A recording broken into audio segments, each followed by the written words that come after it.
Inside my chest, where my heart should be, a ghost bird is flying into a terrible wind, a frozen winter wind, and its eye is covered in ice, and it has no voice, and it is fading out of itself, falling and falling. Cindy's sleepovers with her girlfriends are one of the few places where invisibility has advantages. Being a total retard and not being able to communicate has presented certain drawbacks when it comes to securing a close, intimate relationship with a girl. In fact, in case you couldn't figure this one out on your own, it's made it completely impossible. Nope, I'm never going to score with the ladies, that's for sure. But like I said, invisibility has some advantages. After a little while of being with me, people begin to forget I'm there. First they look past me, then around me, and eventually right through me. I become invisible. However, every dark cloud, as they say, you wouldn't believe the stuff teenage girls talk about when they think no guys are around to hear. And because I can't tattle, and because they think I'm a vegetable anyway, they don't think of me as a guy. Actually, I'm pretty sure they don't think about me much at all. There they are, bouncing around in their bras and panties and changing clothes right in front of me in the family room. Not really right in front of me, but from where my wheelchair is parked, near the window in the kitchen, when my eyes happen to turn that direction, I have a perfect view into the family room. Our big screen TV, the CD player and stereo, and a couple big couches are in there. So that's the room where Cindy and her friends usually camp out for the night. The way our house is set up, although I'm in a different room altogether, I'm only about 15 feet away from them. I can hear all but their most private, softly whispered secrets. And when my eyes are willing, I can watch them. Tonight, Cindy has a new friend over for the first time.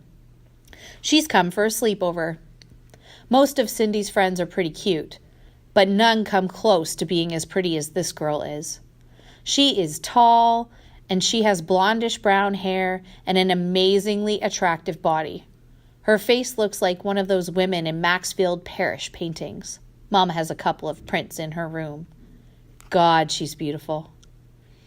When people first meet me, they usually do their Annie Sullivan meeting Helen Keller in the Miracle Worker routine. Hi, Sean. Nice to meet you. My name is Allie Williamson. How are you? For some reason, people always speak real slowly and real loudly when they're introduced to me. Usually it bugs me, but not with Allie Williamson. She is so perfect. Cindy says, he doesn't talk. Allie answers, oh, well, does he understand? Does he know what I'm saying? Cindy says, not really. Allie turns back to me. Hi anyway, Sean. Have a nice day. Looking at Allie, listening to her, my stomach aches and is warm and safe all at once. My palms are sweaty. My chest, my heart, all my insides feel hot and tingling. I won't even start to describe some of the other parts of my body, other than to say that I feel better than I've ever felt. I feel dizzy. 2 hours pass and I'm in bed in my room, thinking about girls in general and Allie Williamson in particular. My bed is an oversized crib with wooden rails to keep me from falling out onto the floor. I can't hear Cindy or Allie talking anymore, and the TV is silent, so I'm pretty sure they are already asleep in the family room. It feels late. The whole house is quiet. A soft breeze blows some branches against my window. Even in the darkness, I can see my room. Above my head, a cardboard African animal mobile hangs over my bed. This stimulation piece was installed before I could remember anything, which means before I turned 4. My dad may have put it there. How many times have I looked up at that giraffe, tiger, lion, parrot, zebra, and hippopotamus? How many times? Well, to give you some idea, the giraffe has a total of 76 spots on his body from the tip of his ears to the bottom of his hooves. The zebra 38 stripes, the tiger 23. The lion shows his teeth and has 122 visible brush strokes making up the long tan hairs in his mane. The hippo shows only 8 teeth in his huge gaping mouth. The little bird perched on the hippo's ass has 4 yellow-tipped feathers on its wings. I could go on. The point is, I've put in a lot of lying here staring at the mobile time in my life. Even through the dark, I can see all the mobile's features. Finally, unable to hold off any longer, I feel myself starting to drift towards sleep. My bedroom, despite being black already, turns darker still. The room begins to swallow me like it does every night. My immobile mobile hangs in the stillness. My plastic foot brace jobbies that I wear to keep my feet and ankles less spazzed out lie on the floor. Soon all of the room and everything in it fades into the darkness. As sleep takes me, I begin to dream. In my dream, I take a deep breath and I have complete control of my body. It's similar to the feeling I have when I'm in a seizure.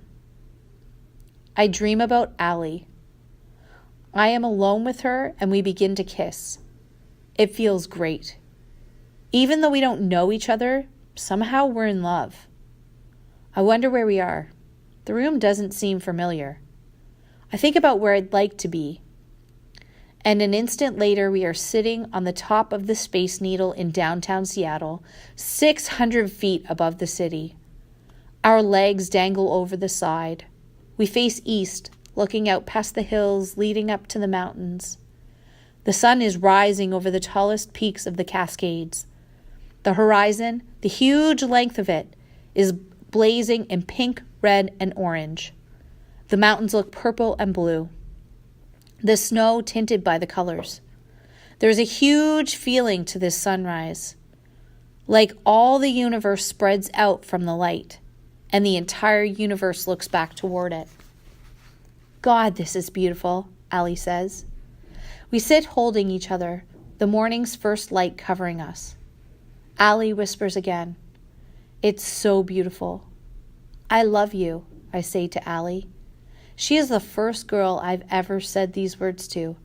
And even though I'm only a kid, even though I'm young and inexperienced, and I know it would sound stupid and corny, I almost add, "Darling."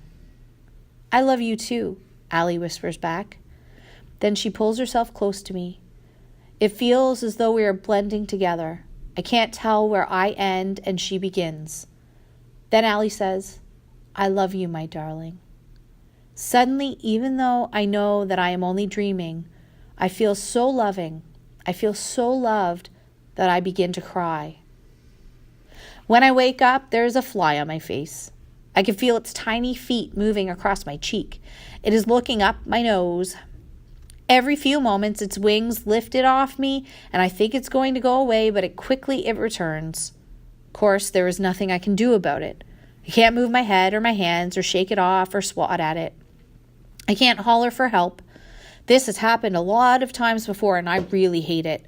All I can do is lie here and try to think other thoughts. I focus on last night. I can't remember exactly how or when my dream of being with Allie ended. I had started to cry, dream crying, not real tears. She had held me close to her, dream holding, not our real bodies. The next thing I knew, it was morning, and I was waking up in my bed, real self, real body, real breathing. I was lying here quietly, relaxed and fantasizing, when this damn fly arrived. As it rises from me, I can see its bulbous blue eyes, hear the annoying, torturous buzz of its wings. Then I feel it land again, crossing my face, over my cheek, onto my lips, pausing at the corners of my mouth. Is it feeding? Laying eggs? Soon it wanders up into my eye. I blink, an involuntary but appreciated reflex. Dreaming about Allie, about being with her, was wonderful. Before last night, when I'd think about Dad killing me, my fears were based on what I guess everyone fears about death. just not knowing what's coming next. Before last night, I only worried that there might not be life after we die. Of course, all people, I guess, I should know. Of all people, I guess I should know, because of my spirit travels, that we are more than just our bodies and our brains. I should believe that we have souls, yet I'm still not sure. Before, it didn't matter so much if Dad's deciding to kill me might stop everything. Now, for some reason, it matters a lot. If feeling the way I felt with Allie is this nice, how many other wonderful things might I still get to feel someday? I can't stop thinking about love. I've never been in love before. I know my mom and dad love me. They're required to by all the rules of doing the right thing. They love me, but they don't really know me, and they never will.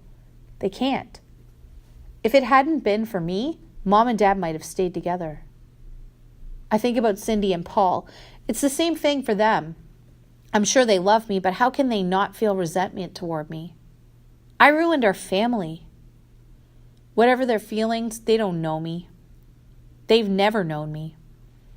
For the first time in my life, I'm thinking about being loved and being known somehow going together. What if somehow, some way, I could get somebody to love me and know me? What if there was a way that I could let somebody know that I am smart and that I like my life and that I don't want to die? If my dad walked into this room right now and killed me, no one would ever know what I was really like. I want to love someone and feel loved in return for my real self. What if someone loved me enough to somehow break through and discover that I'm inside this body, that I am in here? Maybe that person could tell my dad what my world is really like and that I'm not in any pain. Aside from everything else, if I were loved enough to be truly known, maybe that could save my life.